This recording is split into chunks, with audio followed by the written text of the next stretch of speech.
Trump अपनी तरफ से पहले ही जहाजों को भेज चुके हैं स्ट्रेट ऑफ हॉर्मुज में, और ईरान ने कल यानी 16 तारीख, कल नहीं 16 तारीख को अपनी तरफ से स्ट्रेट हॉर्मुज पर ध्यान रखते हुए एक ऑपरेशन लॉन्च कर दिया कि भैया होगा तो देखा जाएगा, अगर हमारे साथ युद्ध हो गया तो हम क्या करेंगे। इन्होंने अपनी स्थिति को मजबूत करते हुए पहले ही अपने जहाज भेज दिए कि जाओ भैया खेलो कूदो और टारगेट करो दुश्मन को, कैसे कर सकते हैं सारा रिहर्सल कर लो।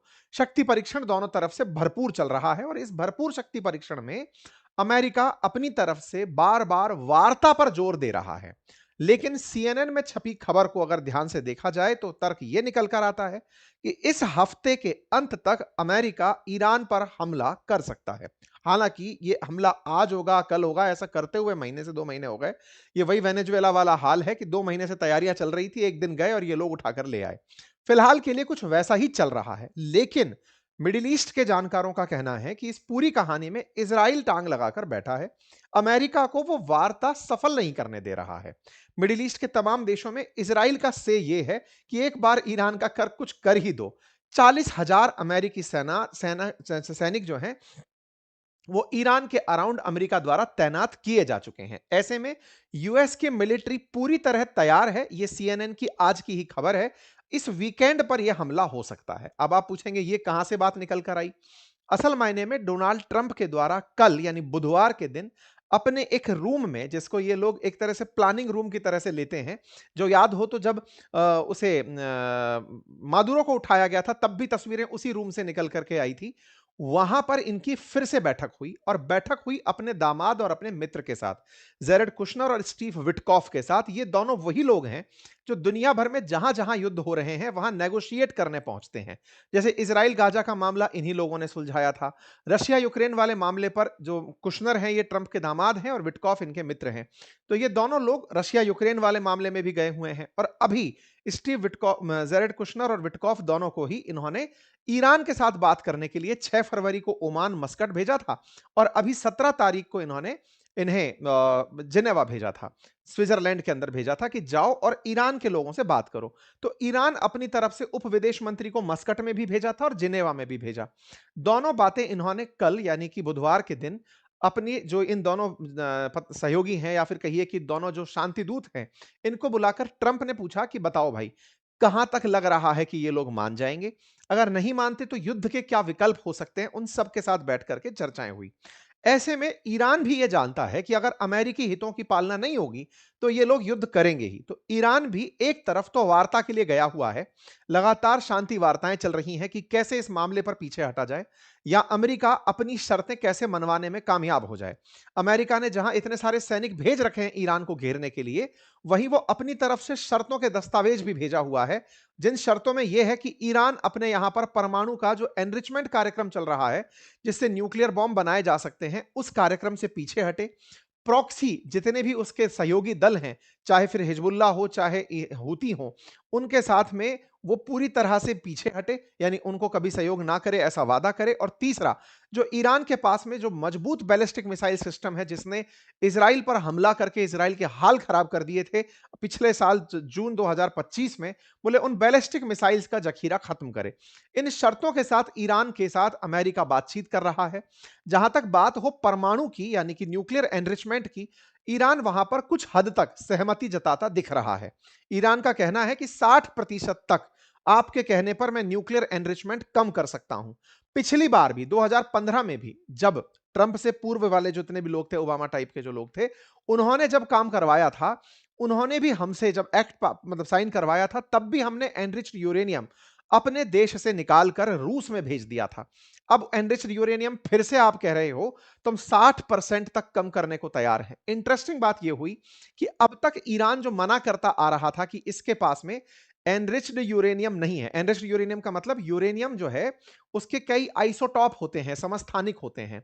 उनमें से पिच ब्लेंड नाम का जो यूरेनियम का मतलब ओर है, पिच ब्लेंड जो है, उसमें से इनका एक आइसोटॉप है यूरेनियम 92 235।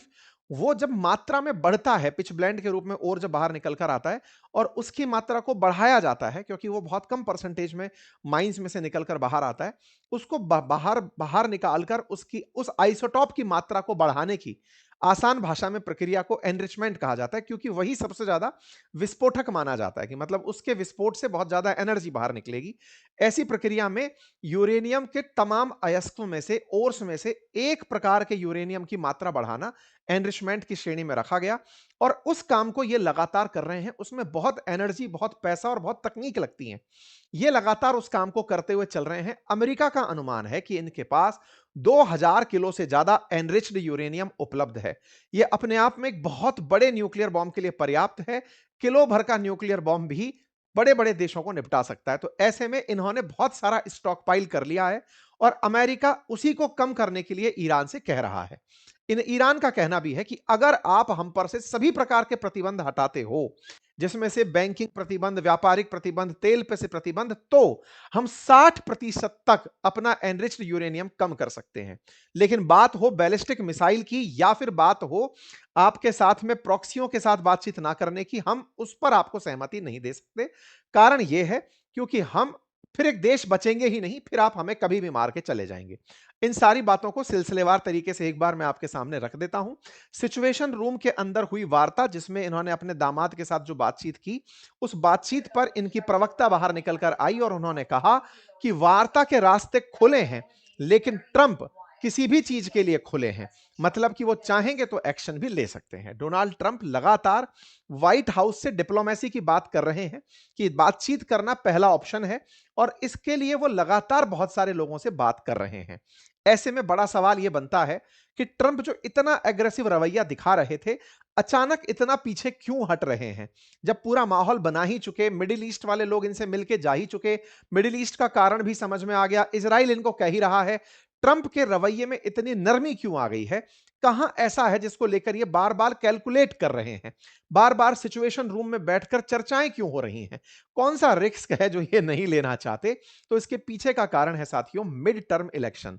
जैसे 2024 में इनके यहां इलेक्शन हुए थे, तो 2022 में मिड टर्म इलेक्शन हुए थे।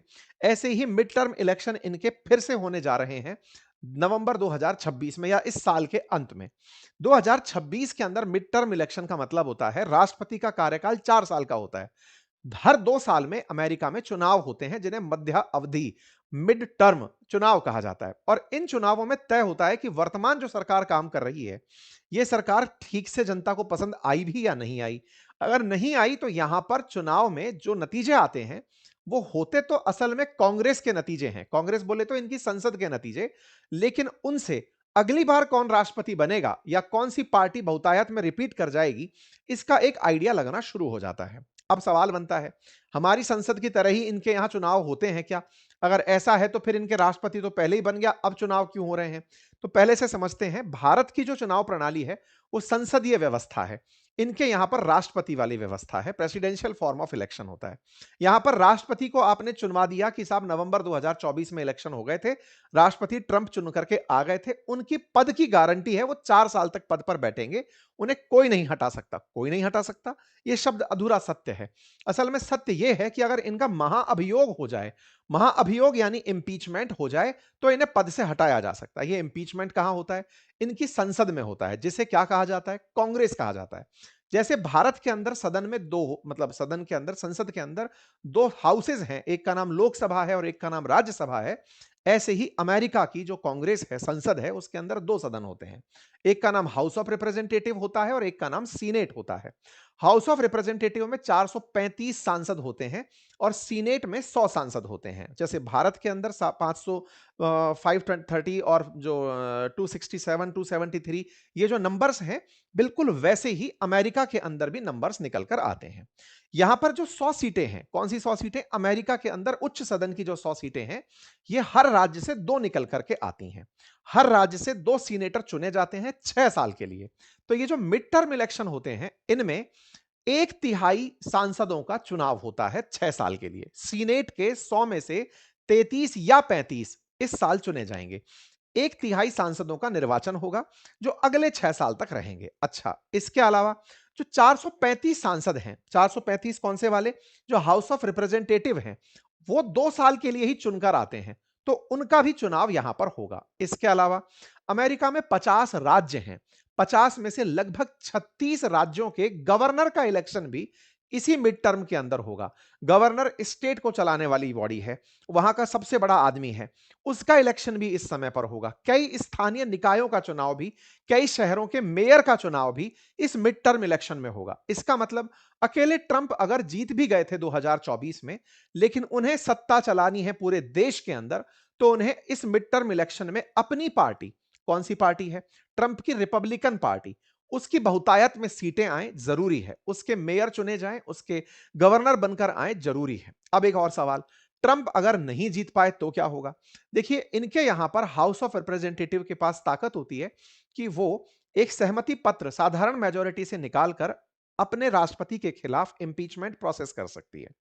फिर सीनेट 2/3 मतों से, यानी कि लगभग 67 मतों से मतलब इनके राष्ट्रपति को पद से हटा सकती है। इसका मतलब यह हुआ कि अमेरिका में अगर सीनेट में 50 में से 67 बाइडेन की पार्टी यानी डेमोक्रेट पार्टी के लोग चुनकर अगर आ गए, तो वो सीनेट के दम पर इनके खिलाफ इंपीचमेंट यानी महाअभियोग लाकर इन्हें पद से हटा सकते हैं। क्या अब तक किसी राष्ट्रपति को हटाया गया है? नहीं। तो हटाया नहीं गया तो फिर इतनी बड़ी बातें क्यों हो रही हैं? बहुत से राष्ट्रपति खुद को इम्पीच्ड कहलाना पसंद नहीं करते।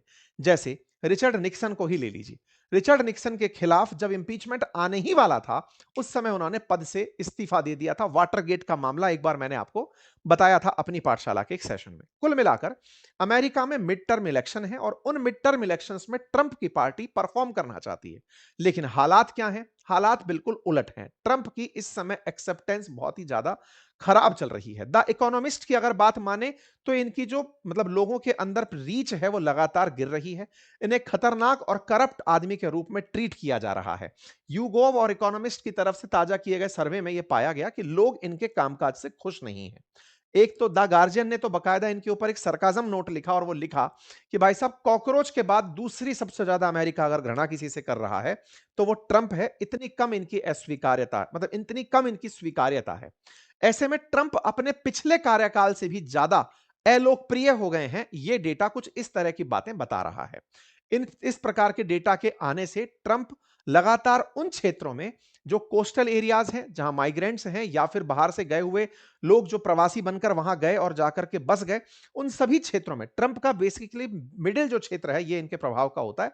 वो हल्का फुल्का इनके प्रभाव में अभी भी दिख रहा है, लेकिन बॉर्डर एरियाज में इनकी स्वीकार्यता कम होती जा रही है। ऐसे में मेजर रूप से दो पार्टी, रिपब्लिकन और डेमोक्रेटिक, इनके बीच होने वाले इस मध्यावधि चुनाव में ट्रंप अपनी टीम को हारता हुआ देख रहे हैं।